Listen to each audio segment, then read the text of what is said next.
Aybsiz yor izlasangiz dunyodan yolg'iz o'tib ketasiz. Aybsiz do'st izlasangiz dunyoda do'stsiz o'tasiz. Beayb Parvardigor hammani aybi bilan yaxshi munosabatda bo'lishimiz kerak.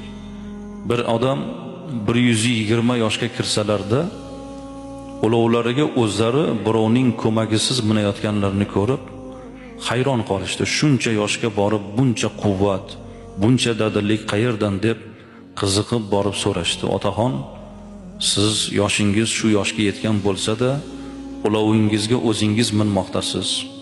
Sizdagi bu g'ayrat, shijoat, tanning sog'ligi nimadan deb so'rashganda aytgan ekanlarki,